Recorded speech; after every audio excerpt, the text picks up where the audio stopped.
Subscribe to our channel and press the bell icon to never miss any update from Rouse IAS Study Circle. Join the only official Telegram channel of Rouse IAS Study Circle to get the relevant materials and important updates. Hello and welcome to the Daily News Simplified, the what, why and how of the newspaper analysis from the Civil Services Examinations perspective. So today we are going to discuss the Hindu Delhi edition dated 13th March 2022 and some important topics from the Indian Express Explained section of the last week.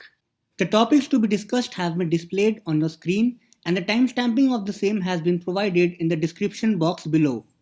So now let us start with our first topic. This topic has appeared in today's The Hindu Delhi edition at page number 15.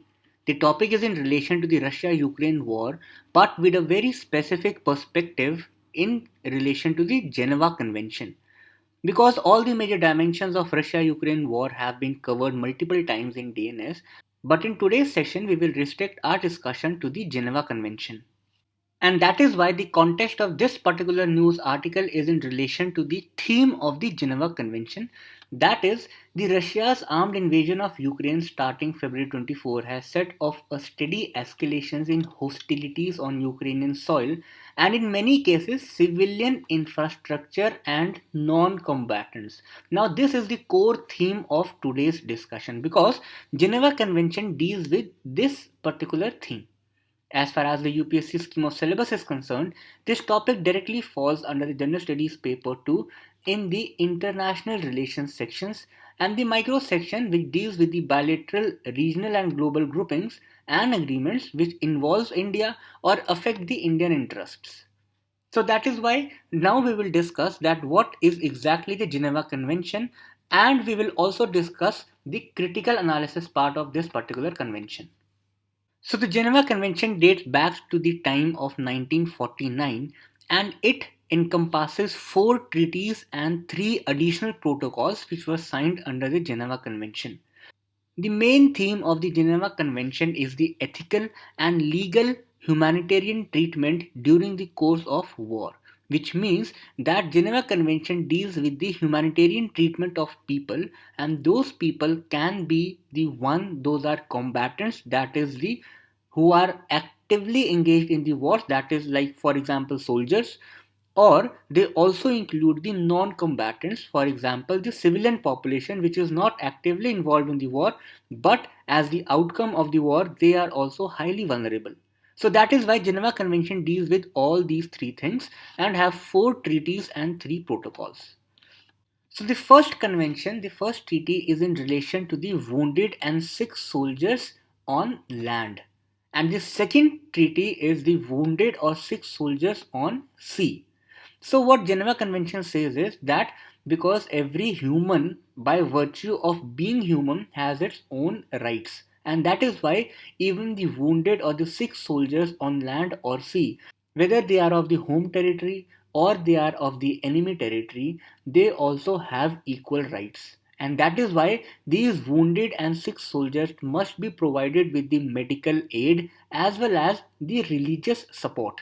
That means that even in case of the soldiers who belong to different religion or different territory, they also should be treated equally with the soldiers who are wounded back home. The third convention or treaty deals with the rights of the prisoners of war. Now these prisoners of wars are those people who were part of the enemy military but have been captured by the different country. So all those prisoners of wars also have the right of fooding, clothing, prisons conditions, that is the captivity conditions where they will be kept, and in those conditions what rights do they have. Again, they also must be treated with the principles of equality. And no country can treat prisoners of wars just like animals. It will be against the Geneva Convention. And now comes the fourth part, that is the rights of the civilians in the occupied territory. For example, due to the Russian invasion of Ukraine, it might happen that these citizens of the Ukraine will be captured by Russia, or even if they are not captured, they are living in the occupied territories of Russia. So the civilians living in the occupied territories also have equal human rights, and they must be offered general protection. Now this general protection can be in terms of medical aid, can be in terms of religious support, their cultural rights, their education, their health, etc. So, all the civilians in the occupied territories do have the general protection rights covered under the Geneva Convention.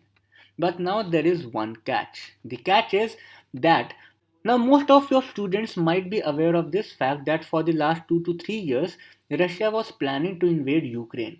Since the annexation of Crimea, there was a hot geopolitical issue involving that particular region. And that is why it was believed that Russia, if not now, then someday will definitely invade Ukraine. And in this backdrop, Russia was planning the things. And that is why in 2019, Russia withdrew from this convention under Article 90. Moreover, there is one technical catch also.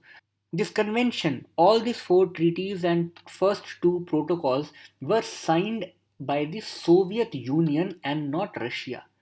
So if we closely analyze these two situations, that first Russia has withdrawn its consent under Article 90 and the conventions were for the Soviet Union and not Russia.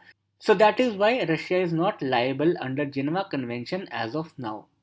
So these were the basics of Geneva Convention, but from the mains perspective, you must be aware about the critical analysis part of the Geneva Convention. Now in 2019, there was a report of Amnesty International which studied the implementation of the Geneva Convention, and it called the implementation of Geneva Convention as a blatant disregard, particularly by the 5 countries who are the permanent members of the United Nations Security Council. And in its report, Amnesty International, which is the international NGO and deals with the humanitarian rights, it clearly said that in the armed conflicts where 4 of the 5 permanent members of the UNSCR parties, that is Russia, US, UK, and France, there have been a blatant disregard of the Geneva Convention. And it has specifically given 3 concrete examples, that is, the US led coalition's bombing of Raqqa in Syria, in Aleppo by the Russian forces, and in Yemen, the Yemenis war, whereby the Saudi Arabia and the UAE, who were again backed by the West, that is, US, invaded this country. In all these countries, there was a blatant disregard of the Geneva Convention. The rights of the civilians were disregarded and there were a full blow of humanitarian crisis. You all know the conditions of the West Asia, which somehow is the byproduct of the Great Game.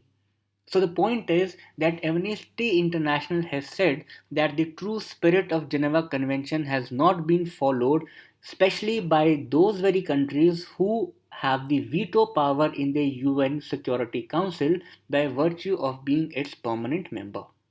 But as far as the positive aspect of this convention is concerned, this very report also says that, however, this convention has been very useful in generating the awareness of humanitarian rights, as well as in some cases it also has been able to use the sanction route to persuade or to have the punitive actions against the invading countries.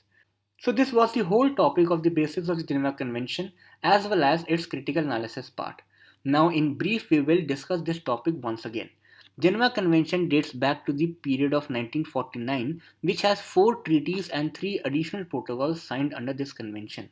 The basic theme of the Geneva Convention is the ethical and legal human treatment, and there are 4 conventions under this.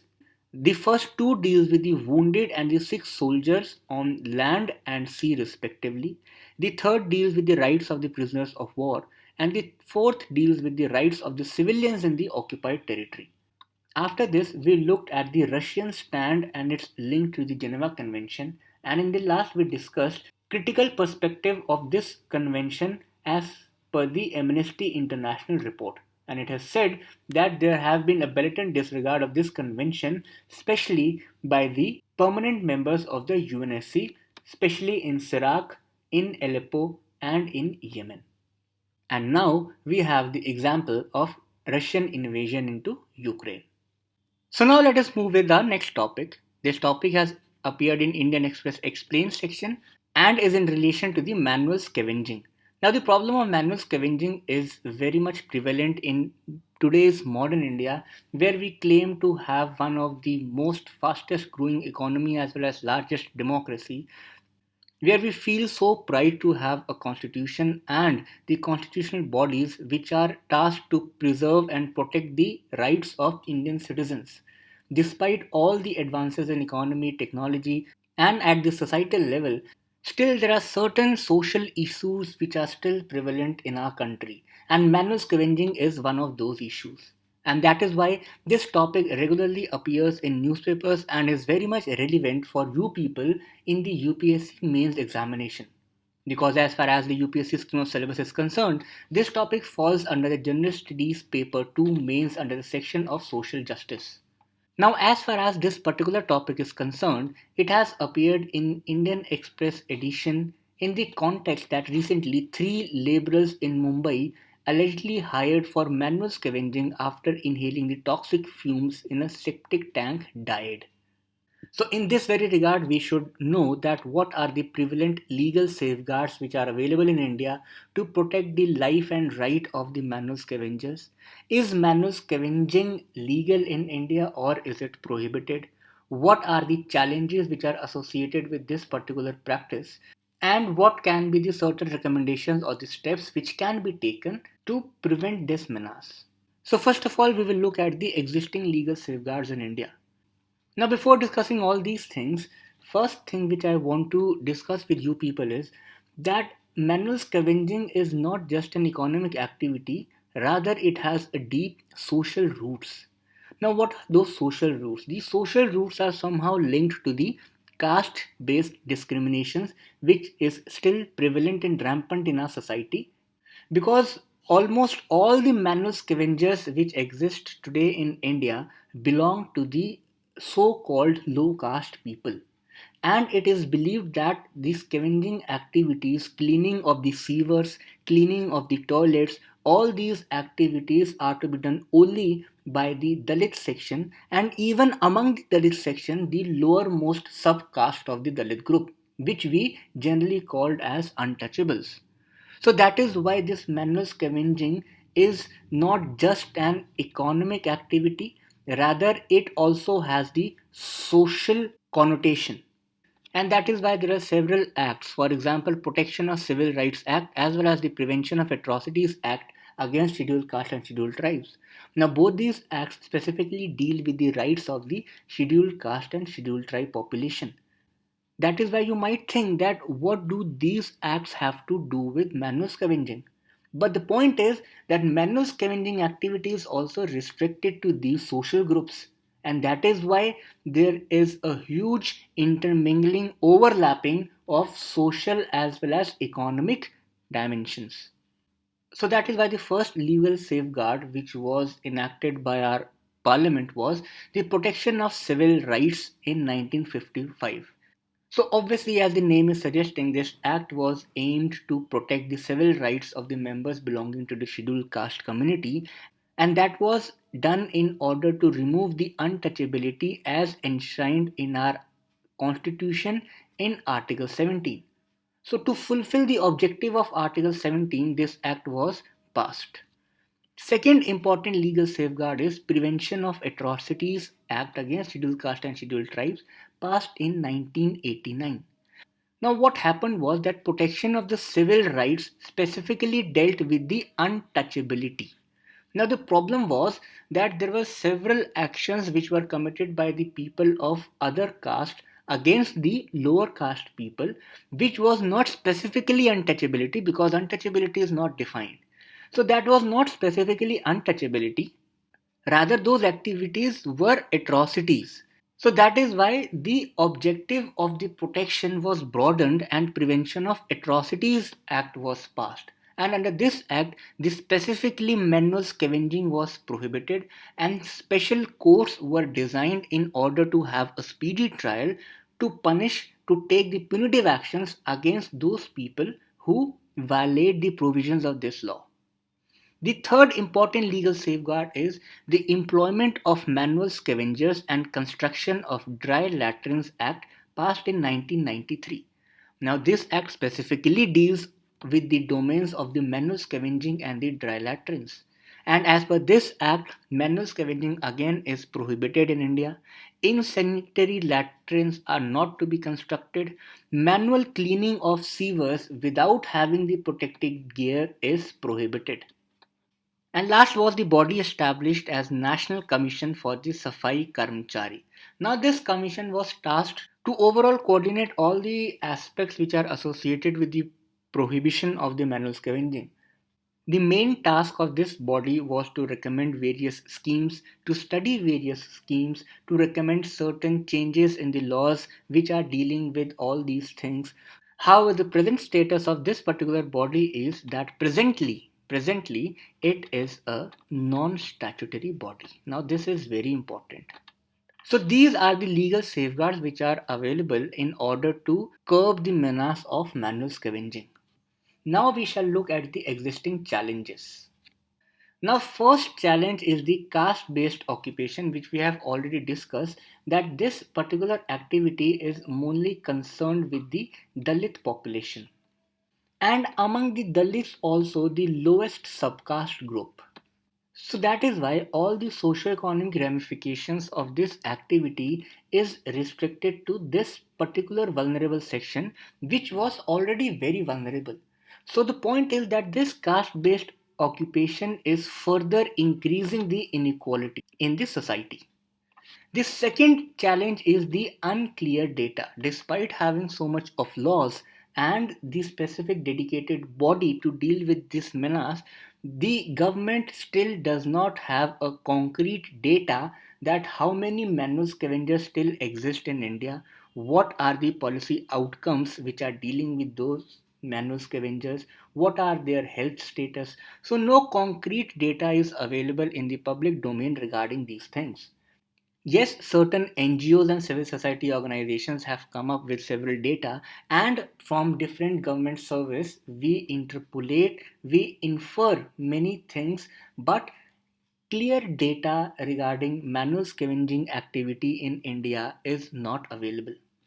The third challenge is related to the technology. Now, the point is that there can be several pumping sets which can be deployed in order to clean the sewers. We can also use robotics, that is using the robots to clean the sewers. Then the protective gears which can be used in order to avoid any mishap. Now all these technological things are also lacking.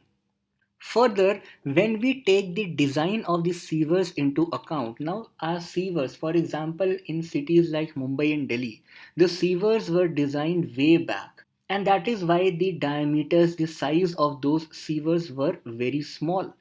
But when we take today's conditions into account, with rise in the population, expansion in urbanization, and increase of waste generation, those sewers are not able to cope up with that amount of waste. And that is why those sewers are clogged up. And these clogged sewers are not easily cleaned by such machines, and that is why it becomes the harsh necessity that the humans have to enter those sewers. So again, the designing of this sewer is also one of the technological aspect which comes under town planning, and this aspect is very much ignored when we read about these things. The fourth important challenge is relation to the awareness. Still, we do not have the required awareness. We do not protest against these activities which is still going on in our country. Even the manual scavengers are not aware about the labor rights. For example, we discussed that without protective gears, the humans or the contractor cannot force the labor, the manual scavengers, to enter into a sewer. But the point is that those sections are so vulnerable that they cannot negotiate with the contractors. They are not aware about their labor rights. Civil society organizations are also not very much involved in this sector. Further, the biggest challenge associated is also the stigma which is attached to this particular activity. We do not consider this activity as purely economic in nature because we have discussed that it has a various other social aspects too. But because of these social aspects which are concerned with this activity, there is a huge social stigma associated also. So that is why these are the major challenges which are associated with the manual scavenging activity in India. Now, in this very regard, the action plan for the year 2020 to 2021 was brought up and it gave multiple steps for the manual scavengers. This action plan was prepared by the Ministry of Social Justice and Empowerment, and these were the recommendations which were laid down under this plan. The first was the one time cash assistance to the manual scavengers, which were expected to be identified. They should also be given the adequate skill development in order to work more efficiently, taking the health considerations too into account.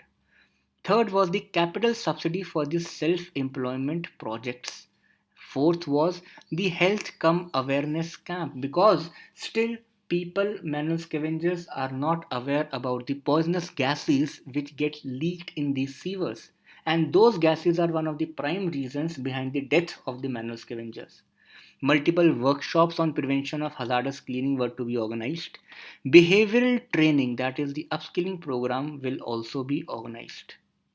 Further, these subsidies were also given to the manual scavengers, sanitation workers who were involved in the hazardous cleaning, and their dependents also for the purchase of small machines for mechanized cleaning of the sewers and septic tanks. Further, the campaign to create the awareness about the MS Act 2013 self-employment scheme for the rehabilitation of manual scavengers and mechanized cleaning were the important pillars which were laid down under this action plan.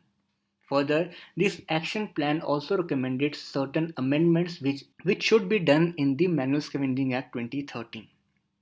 Those recommendations were including the septage treatment plant and such other spaces emitting toxic gases or effluent in the definition of hazardous cleaning. The second was that the local authorities must be motivated and obliged to have a survey of the septic tanks in their respective jurisdictions to facilitate the effective supervision over the maintenance of those septic tanks. Further, these septic tanks must be designed as the prescribed specifications for the mechanized cleaning. More stringent penalties for engaging the persons to hazardous cleaning of sewers and septic tanks.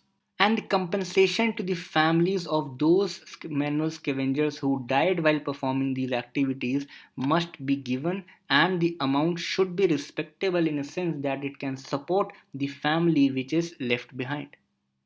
Further, a responsible sanitation authority and inspectors must be appointed for all these tasks. Local authorities must be charged with the responsibility for providing the service of mechanized cleaning of sewers or septic tanks, and state governments must provide the financial assistance to the local authorities required for mechanized cleaning of sewers and septic tanks. Now, all these things can be used by you in your mains answer as a way forward or the future strategy which India should take in order to eliminate this menace of manual scavenging. Now, this topic is in relation to the xenotransplantation. This term was very much in news in recent times, and that is why you must be aware about this particular term because it can be asked in the prelims examination as such. The context of this particular news article is that recently there was an organ transplantation of a person with the heart of the genetically altered pig. Now, this particular thing is also important because it will be highly relevant as we move forward in this session. The heart of this genetically altered pig was transplanted in a human who was suffering from a severe arrhythmia, which is a life-threatening disorder, and it affects the rhythm of the heartbeats. Now, again, this term is also important. You must be aware that what this particular term means. This particular term is a life-threatening disorder affecting the rhythm of the heartbeats. Now we'll understand that what is xenotransplantation. In simple common man language, the xenotransplantation is transplanting the human organs with some organs of non-human species, that is the animal organ. So the organs of the animal are transplanted to the humans. Now we will look at the technical definition of xenotransplantation. It is any procedure that involves the transplantation, implantation, or infusion into a human recipient, that is, the receiver is the human. So it will not go in the opposite direction, that it is not like human organs are transplanted into animal. No, animal organs are transplanted into humans. So, so there are two things. First is the live cells, tissues, or organs from a non-human animal source, or the human body fluids, cells, tissues, or organs that have been kept outside the living body. That is which is not inside the human body. Okay, so the body fluids, cells, tissues, organs of a human kept outside the living body, having a contact with live non-human animal cells, tissues, or organs. Again, non-human. So this is very important.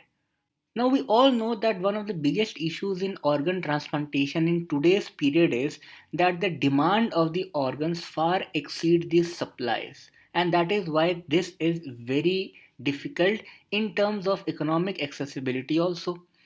So that is why, in order to reduce the mismatch of demand and supply of human organ transplantation, the xenotransplantation is being seen as an alternative to this thing. The heart of a genetically altered pig was taken as an ideal transplantation organ. Now the question arises is, why pig? Why not some other animal? So let us look at the reasons to select the heart of a pig. The first and the foremost thing is that the pig's anatomical and physiological parameters are similar to that of the humans. So that is why the organs of the pig which are transplanted in humans will be compatible to the human immune system in a better manner compared to other animals. Second is that breeding of the pigs in the farm is widespread as well as cost effective, and many varieties of the pig breeds are farmed, which provides an opportunity for the size of the harvested organ to be matched with the specific needs of the human recipient. So this is the technical reason, and this is the general reason that why we have selected pig as a specific animal. Now it is not like that you take any pig and you extract the heart out of that pig and you put it in inside the human. No, it is not like that. These pigs are specially designed, and that is why in the context it was written heart of a genetically altered pig. So that is why the transplanting the heart or the kidney of a pig needs genetic alteration to make it more compatible with our human immune systems. The extracted genes from the pigs are used to make the pig embryos, and the genetically engineered pigs are raised in a controlled bio-sealed environment. If these three conditions are fulfilled and met the technical standards, only then the organ is then removed from the adult pig and transplanted into humans. So the genetically altered pigs are used in the procedure of xenotransplantation. Now this picture shows the potential uses of the xenotransplantation products of a pig towards the humans. Now as we have discussed that the pig's heart is already been transplanted to the humans, other than heart, the pig's skin can also be used during the burns. The pig's kidney can also be used during the kidney failures, and the pig's pancreatic islets can also be used in diabetes or the associated issues. So that is why the important parts of the pig's body is heart, skin, kidney, and pancreas, which can be used for the human's body. So this was a very brief topic. In this we have read that what exactly do we mean by xenotransplantation, that is the animal organs being transplanted to the humans.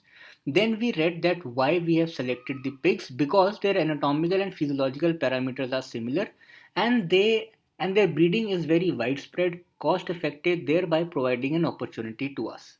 Further, in the last, we read that what are the important steps in xenotransplantation.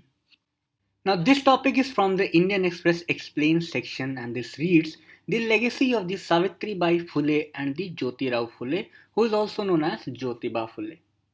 Now, under this session, we will look at certain key facts related to both these personalities and their contributions towards building a society on the principles of equality. Now, this topic is mainly relevant from the GS paper 4, that is the ethics section, because it mentions the important contributions from the philosophers all across the world as well as India. So, in this very regard, first we will look at certain key facts of Jyotiba Phule. Now, Jyotiba Phule was born on 11th April 1827 in Satara. Now, the Satara is a place in the present state of Maharashtra. Now, the important point is that Jyotiba Phule and Savitribai Phule belonged to a low caste, that is the Mali caste, and that is why their original title was Gorhai. Now, if you closely analyze the India's freedom struggle, there have been two important components of this struggle. The first component was political in nature, and the second component is the socio-cultural in nature. We all are aware about the political importance of India's freedom struggle, how Indian National Congress, extremist, moderate leaders, revolutionaries holded the rights of Indian citizens as well as India as a political territory, and that is why they condemned the British rule and fought against it. But there is an important component of the socio-cultural awakening in this very period also. And to be very true, the socio-cultural awakening was the precursor of this political mass awakening, because this socio-cultural awakening built up the base on the principles of equality. And this socio-cultural awakening of Indian masses were led by both, that is the upper caste people as well as the lower caste people. But if you try to imagine the social scenario of that particular period, just imagine, just think that what difficulties were faced by the low caste people in that particular period. And despite those difficulties being faced, we have a huge amount of leaders belonging to so-called lower caste. We all are aware about such great names like Dr. B.R. Ambedkar, Jyotiba Phule, Savitribai Phule, and many others. So the contributions of the people in that particular period belonging to so-called lower caste gain more significant given the fact because they were facing more difficulties. And there exactly lies the greatness of those people. So the Jyotiba Phule completed his education from the Scottish Missions High School in Pune, and he was associated with the Satya Shodhak Samaj. His ideology was very liberal, based on egalitarian and socialism principles. His major religious beliefs was Hinduism, that is, he was practicing Hindu.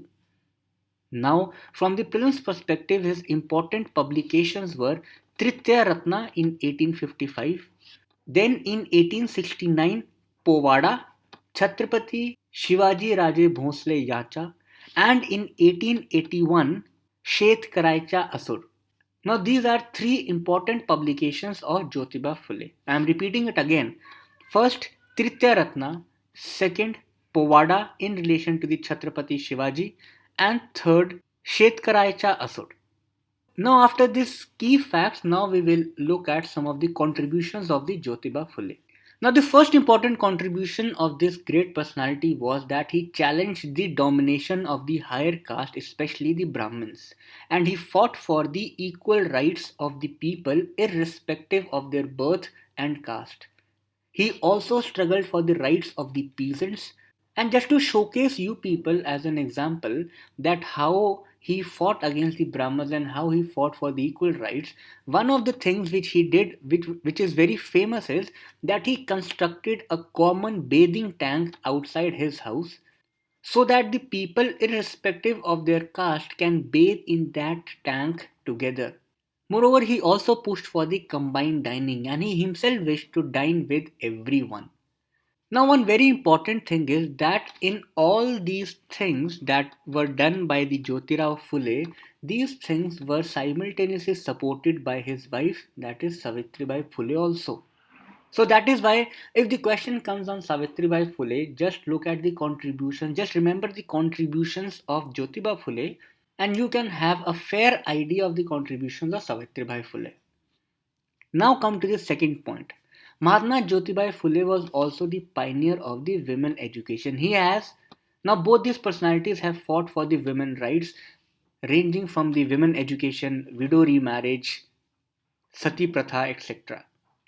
And that is why in this very line in 1851, they constructed a girls' school, and Jyotibai Phule asked his wife, that is Savitribai Phule, to teach the girls in that school.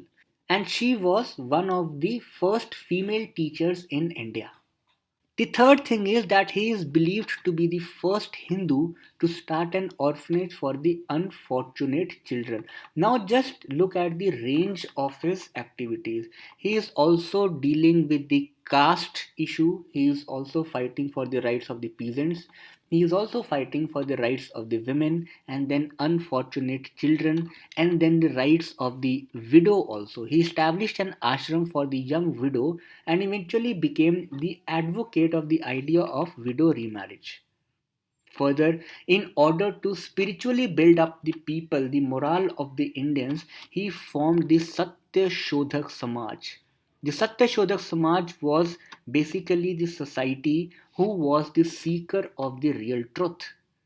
And in this very line, Jyotirao vehemently condemned the Vedas as well as the ancient holy scriptures of the Hindus, because according to him, these scriptures were not based on the principles of equality and they somehow supported the discrimination based on birth. Further, an important point is that Jyotiba Phule was the first person to coin the term Dalits to apply all the people who were considered lower caste and untouchables by the Brahmins. And as we have already discussed that Savitribai Phule was simultaneously supporting his husband in all these activities, now we will also look at certain unique contributions of Savitribai Phule also in this very regard. She became the first female teacher in India in 1848 and opened the school for girls with her husband, which we have already discussed. And in 1853, both these established an education society, and this society was given a specific task of opening more and more schools for girls and women of all the classes in all the nearby villages. And Savitribai Phule is often referred to as the mother of the Indian feminism. Now, the Indian feminism, again, this is a special term. Now, Indian feminism is different from the Western feminism. The reason being the social status, the social living standards of India as compared to the West, the cultural ethos of India compared to the West. Now, these things are very different. And in societies having different socioeconomic status, having different cultural and religious ethos, the same ideology cannot be replicated. And that is why each society has its own meaning of different philosophies. And that is why here it is said the mother of Indian feminism. In 1873, Savitribai started the practice of Satya Shodhak marriage, where couples took an oath of education and equality. Now this is very important thing. Even in today's period when we have a marriage or you might have attended marriage, the vows which are given by husband to the wife or by wife to the husband, have we heard about certain vows or oath in the name of education and equality? So just imagine that in 1873, these people were so modern and so ahead of their time that they started a different custom of Satya Shodhak marriage, whereby the couples took an oath of education and equality. Further, their contributions in the sector of health is also very important. During the bubonic plague of Maharashtra in 1897, she opened a clinic for the plague victims in Hadaspar, which is in Pune. So I hope that these contributions are very clear to you. The social reformers of that particular period will obviously be dealing with the social issues of that period. And we all are aware about the social issues of that particular period, which is sati, widow remarriage, women education, health issues, farmers issues, caste, untouchability. So these reformers will somehow revolve around these issues only. And so similarly, the contributions of Savitribai Phule and Jyotirao Phule also hovers around these specific issues. So now is the time for the question of the day. The question from the yesterday's DNS was in relation to the nuclear reactor. The question asked, which of the following nuclear reactor is used by India to produce the nuclear energy? There were three options given. First was pressurized heavy water reactor, second was boiling water reactor, and the third was water energetic reactor. Now, if you have gone seriously through the yesterday's DNS, you must have guessed this answer correct. The correct answer of this question is option D. That is, all the three options are correct. The question from today's DNS is, the term alpha gal and 10 gene pigs was recently in news regarding which of the following? The four options given are option A, carotid endarterectomy, option B, xenotransplantation, option C, cataract, option D, mastectomy. So that's all for today. All the very best. Study hard.